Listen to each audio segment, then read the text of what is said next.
23 h, bienvenue dans le dernier rendez-vous de l'information de la journée, au sommaire de l'actualité.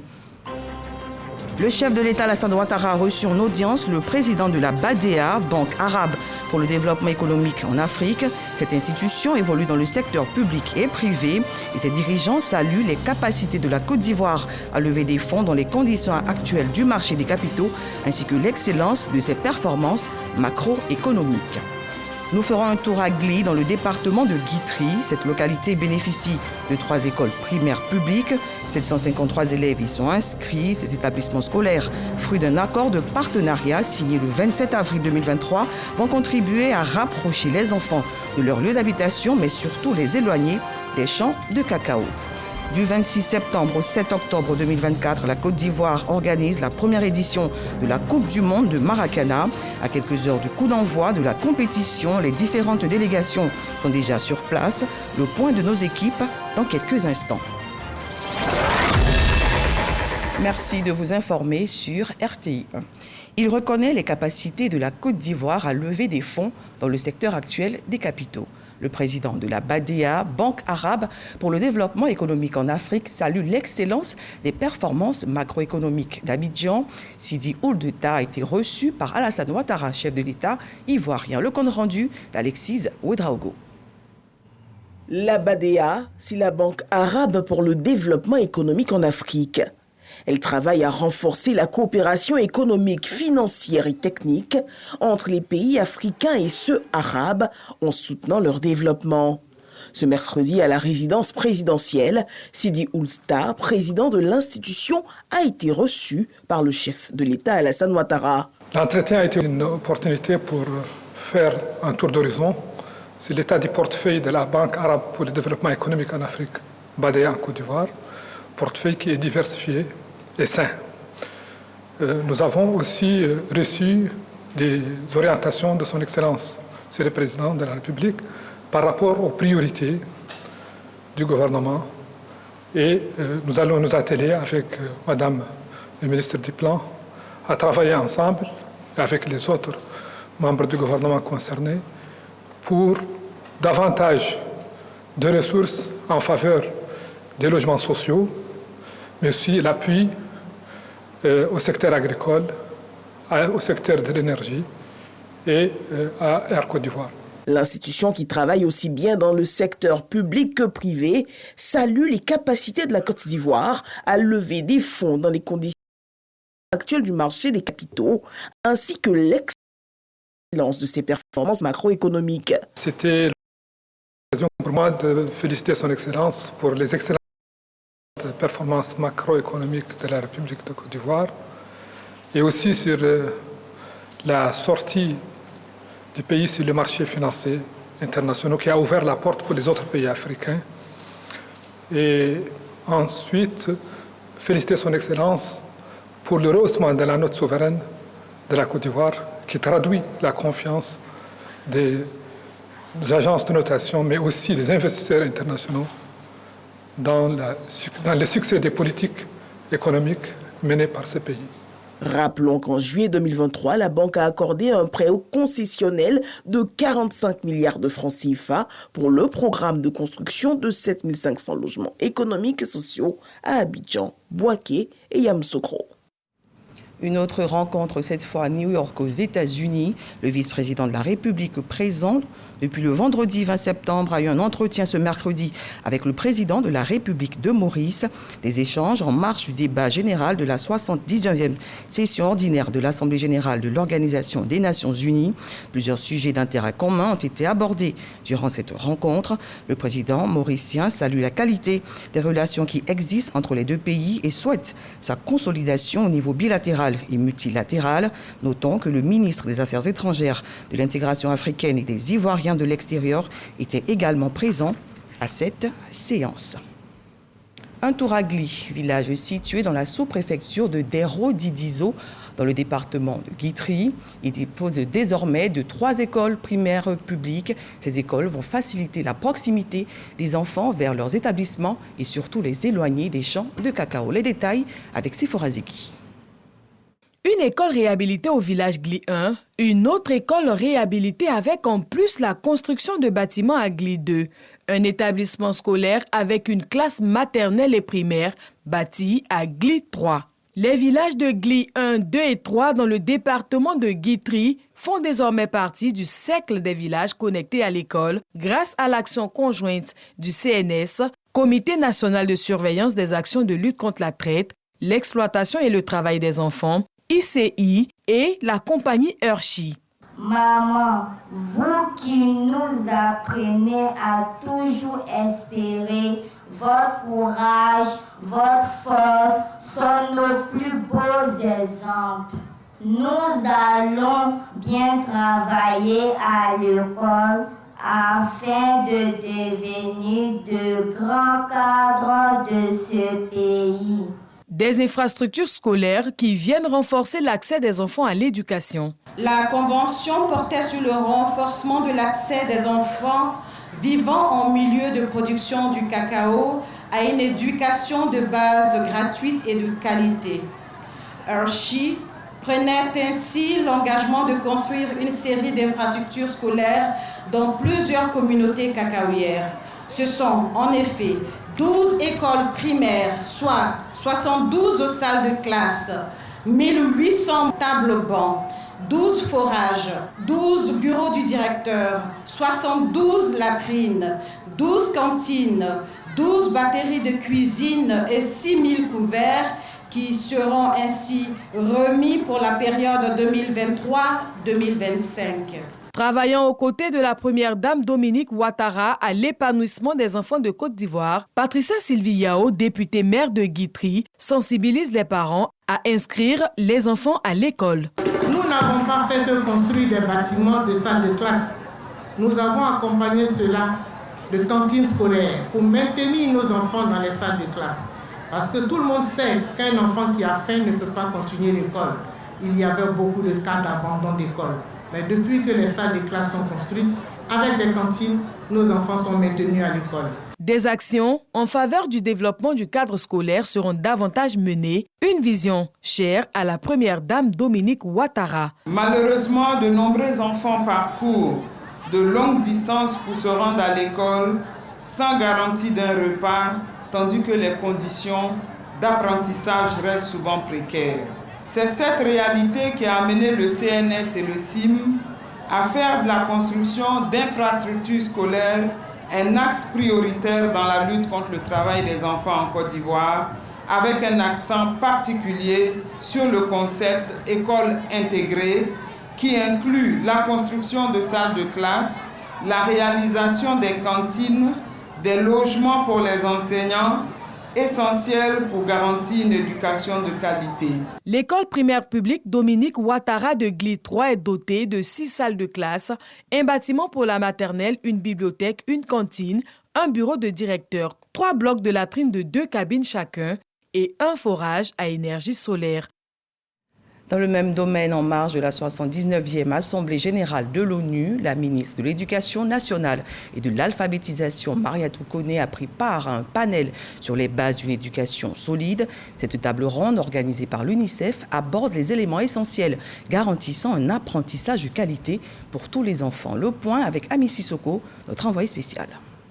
Investir dans l'éducation préscolaire et primaire est crucial pour établir les bases d'un apprentissage solide tout au long de la vie.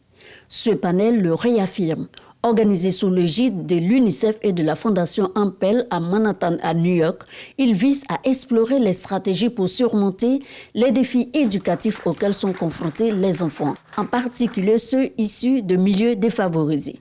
L'événement a rassemblé des participants du monde entier en présentiel et en visioconférence. Parmi les intervenants, la ministre de l'Éducation nationale et de l'alphabétisation, Mariatou Koné, des représentants de la Sierra Leone et de la Zambie. Tous ont partagé leur expérience nationale pour améliorer l'accès à l'éducation. Pia Brito, directrice mondiale de l'éducation à l'UNICEF, a salué ses contributions en soulignant leur potentiel d'inspiration pour d'autres pays. Nous venons de conclure une session sur les solutions pour lutter contre la pauvreté de l'apprentissage.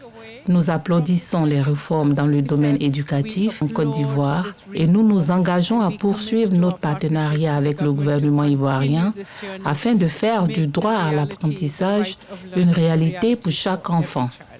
La ministre Mariétou Koné a présenté les efforts déployés par la Côte d'Ivoire pour garantir à chaque enfant l'accès à une éducation de qualité. Et j'ai expliqué donc comment nous avons formé pour l'instant 40 000 enseignants, comment nous formons également les formateurs, c'est-à-dire les professeurs de CAFOP, afin que la plupart, pour ne pas dire tous les enseignants de Côte d'Ivoire pour le préscolaire et le primaire soient touchés par cette formation, parce que nous sommes en train de changer la pédagogie, nous sommes en train d'améliorer les curricula, et c'est tout cela qui va nous permettre à terme, à partir des évaluations, de voir quel est notre taux de progression. Et je crois que nous avons déjà commencé à progresser parce que c'est au vu des premiers pas que nous posons que nous avons été conviés à ce panel pour partager notre expérience et montrer aux autres pays comment nous avons fait pour y arriver. Des experts de la Banque mondiale, de l'UNESCO et de la Fondation Bill et Melinda Gates ont également pris la parole pour évoquer les moyens de renforcer les systèmes éducatifs mondiaux et d'assurer à chaque enfant un accès équitable à une éducation de qualité. Retour en Côte d'Ivoire, sortie de promotion de 200 stagiaires volontaires du centre de service civique de Bimbresso dans la commune de Songon. Ces jeunes apprenants ont bénéficié d'une phase de réinsertion sociale assortie d'une formation qualifiante initiée par le ministère en charge de la promotion de la jeunesse à travers l'Office du service civique national. Jean-Marc Djadji, notre reporter, nous en dit un peu plus. Ils reçoivent leur attestation de fin de formation après 2 mois de resocialisation et de spécialisation dans différents métiers. Ces 200 jeunes stagiaires volontaires issus du centre de service civique de Bimbresso sont désormais prêts à réintégrer la société. Une opportunité saisie grâce au ministère de la Promotion de la Jeunesse au travers du service civique d'action pour le développement pour les jeunes en difficulté. Grâce au gouvernement, notre vie a positivement changé.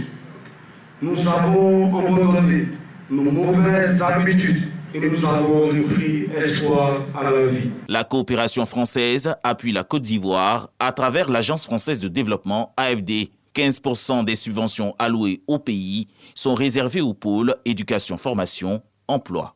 France Volontaire, en tant que partenaire clé de l'OSCL, est par ailleurs pleinement mobilisée pour mettre en place un important programme d'assistance technique. La France est fière d'accompagner la Côte d'Ivoire dans la mise en œuvre de ses actions pour sa jeunesse. Avec la sortie de cette 5e cohorte de volontaires depuis 2017, le ministre de tutelle, Mamadou Touré, encourage tous les acteurs. Le président de la République compte sur vous, le ministre compte sur vous, l'ambassadeur compte sur vous pour que notre investissement dans vos enfants soit de vrais investissements pour l'avenir de ces enfants et que ça ne soit pas perdu. Ces 200 jeunes volontaires effectueront un stage pratique d'une durée de 3 à 6 mois auprès de maîtres artisans ou d'entreprises. Une délégation de la Banque mondiale chez la ministre de la Cohésion nationale, de la solidarité et de la lutte contre la pauvreté, Miss Belmondo Dogo, a reçu à son cabinet une délégation de l'institution bancaire. Au centre des échanges, plusieurs thématiques abordées, notamment le registre social unique, le programme des filets sociaux productifs, des programmes débouchant sur des effets probants en Côte d'Ivoire. Michel Mambo, Sogodogo. Comment pérenniser les acquis du projet Suède? Une des grandes questions à cette rencontre entre la délégation de la Banque mondiale et la ministre de la Cohésion nationale, de la solidarité et de la lutte contre la pauvreté, Miss Belmondo Dogo. Améliorer l'autonomisation des jeunes filles et femmes et réduire le taux de fécondité et de mortalité infantile, les phases 1 et 2 du Suède en Côte d'Ivoire auront répondu aux attentes. Le projet court à son terme. Le plaidoyer de la tutelle se justifie. Il serait bon que nous réfléchissions, je ne dirais pas un Suède plus, mais un projet dans la même allure que le programme Suède, qui pourra nous permettre de toucher et la jeune fille et la femme et les hommes. Un programme complet, un programme qui nous permet de développer le capital humain. c'est un projet du capital humain, il ne peut pas s'arrêter. Si ça arrête, nous risquons de perdre les acquis parce qu'il faut une continuité. Le programme des filets sociaux, la thématique du registre social unique RSU, également à l'ordre du jour. Il est question de créer un programme intégré. La question est de comment est-ce qu'on bâtit le système pour qu'on ait encore un peu plus de familles qui sortent de là. On nous a dit que maintenant on a pu couvrir 490 000 ménages. Il faut maintenant concevoir un programme qui vraiment se parle, qui est intégré, qui pense à la question des filets sociaux, pourquoi pas, et qui pense en même temps à la question de l'autonomisation des femmes et surtout à la question de l'autonomisation des filles adolescentes. Et ça, c'est vraiment un paradigme, je dirais, où la Côte d'Ivoire va nous donner une opportunité de penser comment faire autrement, tout en ramenant alors toute la question de l'égalité du genre. La délégation a été conduite par la directrice régionale du développement humain de la Banque mondiale, Trina Hack. Une note de santé, la variole du singe, une réalité en Côte d'Ivoire, en témoigne le nombre de cas confirmés, estimé à 62. Cette situation fait réagir le FONSTI. Le Fonds pour la science, la technologie et l'innovation a organisé un déjeuner de l'innovation. Au menu de cette rencontre, 2 thématiques développées par des experts. Plus de détails avec Fred Oulaï. Déclarée par l'Organisation mondiale de la santé comme une urgence de santé publique internationale, la variole du singe a franchi les frontières ivoiriennes en juillet dernier. À ce jour, la Côte d'Ivoire enregistre plus de 60 cas confirmés. Des chiffres qui traduisent la propagation rapide de l'épidémie. Face au défi de la lutte contre cette pathologie, le Fonds pour la science, la technologie et l'innovation engage les enseignants-chercheurs dans la réflexion sur la prise en charge des victimes. Ce petit déjeuner a été organisé par le FONSTI en réponse à la nécessité urgente d'aborder la gestion de la variole du singe sous un angle local et surtout pour stimuler et encourager les chercheurs ivoiriens à entamer des recherches afin de développer des actions préventives sur la base des savoirs endogènes. Épidémiologie et prévention du Mpox en Côte d'Ivoire et manifestations dermatologiques. 2 thématiques au menu de la communication des experts de la santé publique. Lorsque on détecte les cas, la première des choses à faire, c'est de faire en sorte que, à partir de ce cas, la maladie ne se propage pas. Donc il faut isoler la personne et faire en sorte qu'elle ne puisse pas contaminer les autres. Il y a beaucoup de questions qui restent sans solution et c'est dans ce sens-là que la recherche peut se faire. Quand on a un malade qui présente ces gros boutons avec du liquide et précédé d'une fièvre, il faut absolument conseiller à ce malade de se rendre dans le centre de santé le plus proche, voire un centre de référence et de prise en charge de la maladie.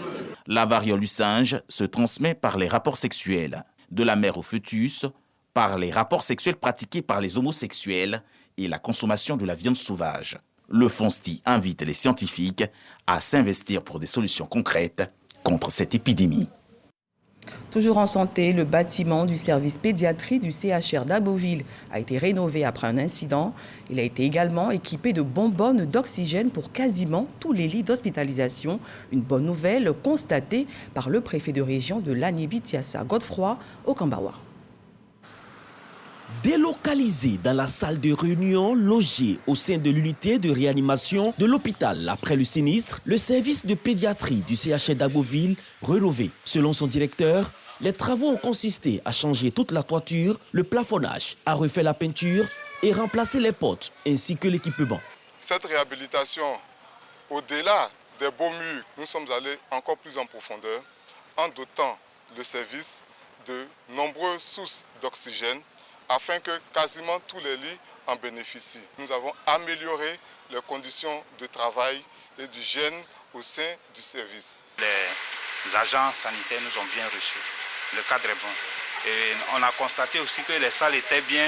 Il y a les ventilateurs qui sont mis et autres. Pour s'assurer de la mise en service effective du bâtiment, le préfet de la région de l'Anibi-Tiassa a visité cette unité qui constitue un maillon essentiel dans la prise en charge médicale des enfants. Les patients et les acteurs de la santé sont invités à en faire bon usage tout en appelant au sens de la responsabilité individuelle et collective. C'est de demander toujours au directeur de continuer la qualité du travail sous le bien meilleur regard de monsieur le ministre. Nous devions continuer de mieux entretenir ces locaux, mais in fine, c'est de rassurer les populations, de leur dire que le président de la République veille à leur santé. Pour rappel, c'est le 7 juillet dernier que cette unité a été incendiée par un parent suite au décès de son enfant. Grâce à la promptitude des sapeurs-pompiers, le feu a été maîtrisé. Selon les responsables de l'hôpital, aucune perte en vie humaine n'a été enregistrée. Également, aucun des enfants se trouvant dans le bâtiment incendié n'a subi un traumatisme supplémentaire suite à l'incendie. Parlons religion, la paix célébrée sur les bords de la Seine.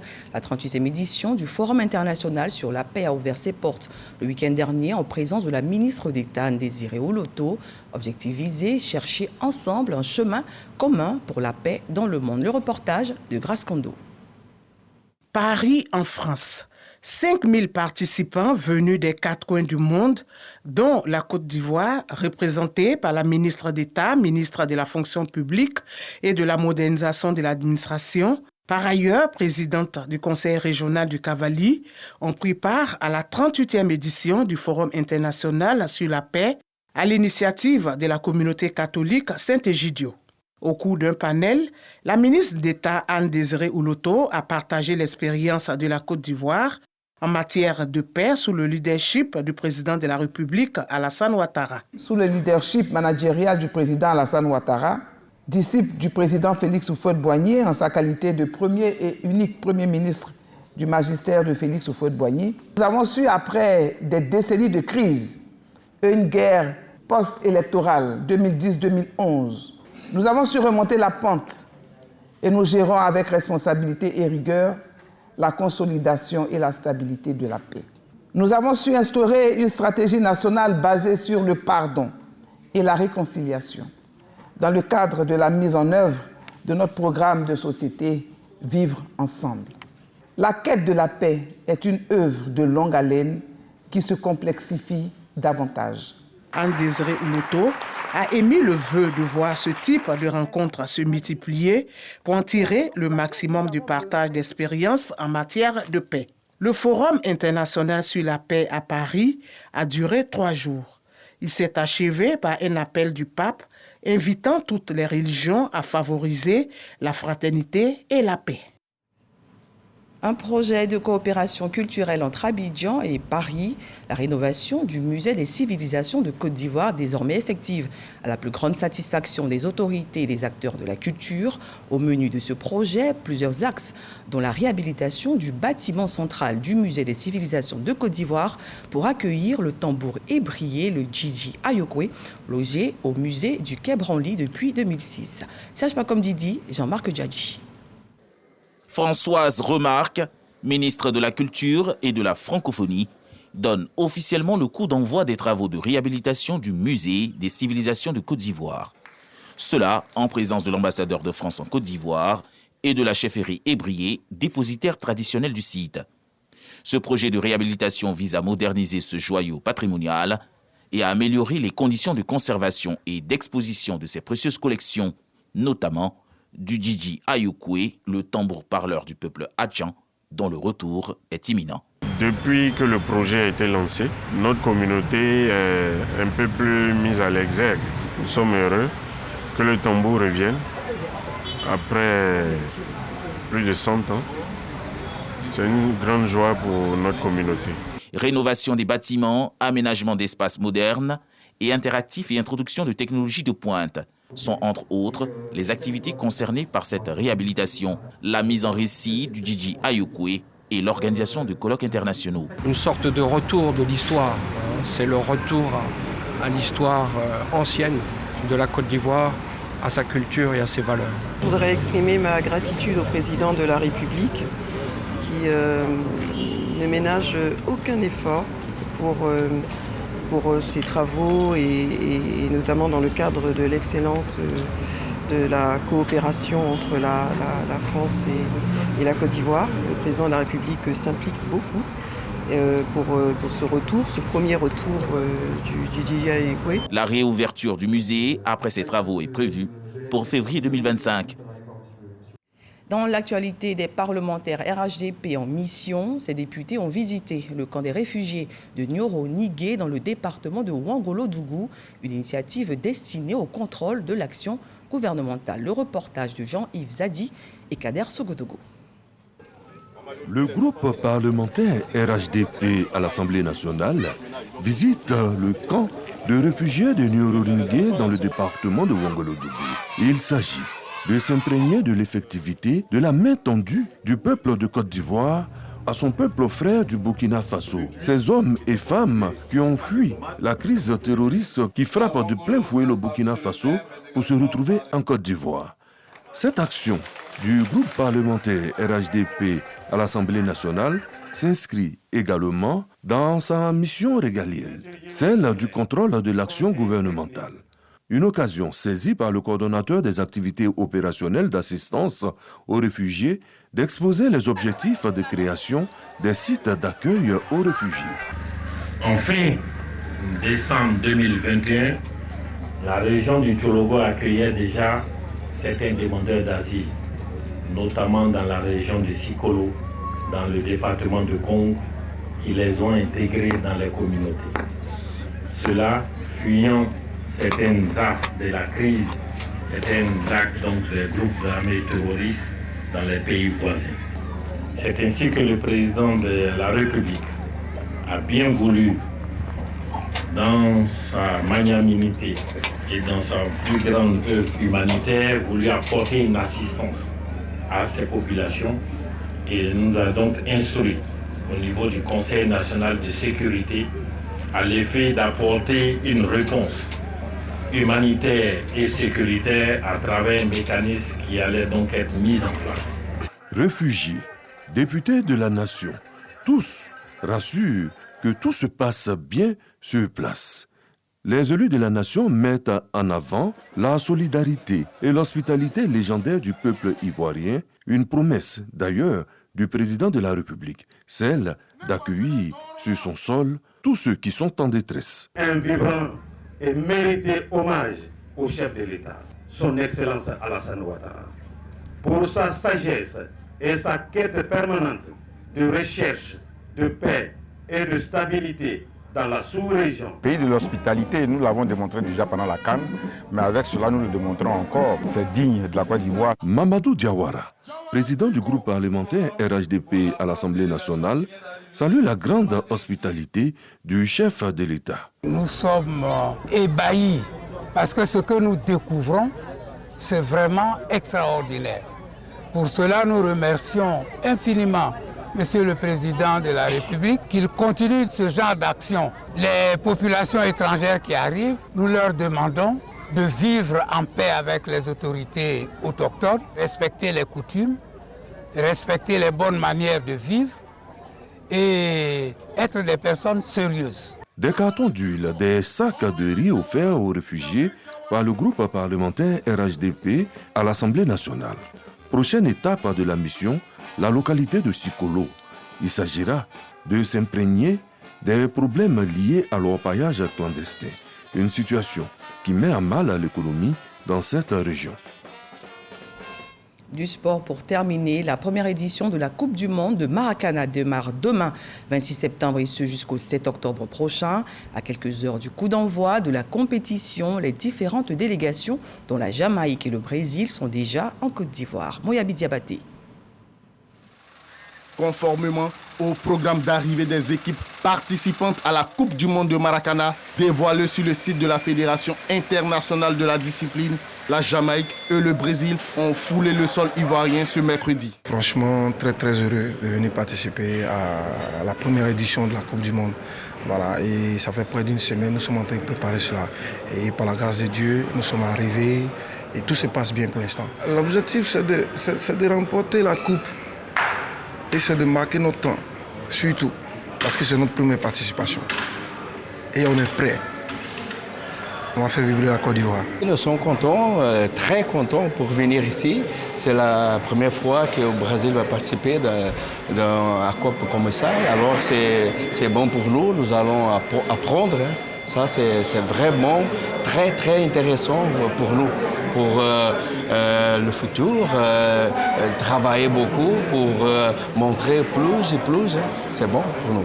La délégation brésilienne, qui comprend 20 personnes, est basée dans le groupe D en compagnie du Mali, du Canada et des États-Unis. Pays hôte de la compétition, la Côte d'Ivoire ouvre le bal avec la Belgique ce vendredi 27 septembre 2024 avant d'affronter le Gabon et le Cameroun. Bonne chance à toutes les équipes. Fin de ce journal. Merci de votre attention.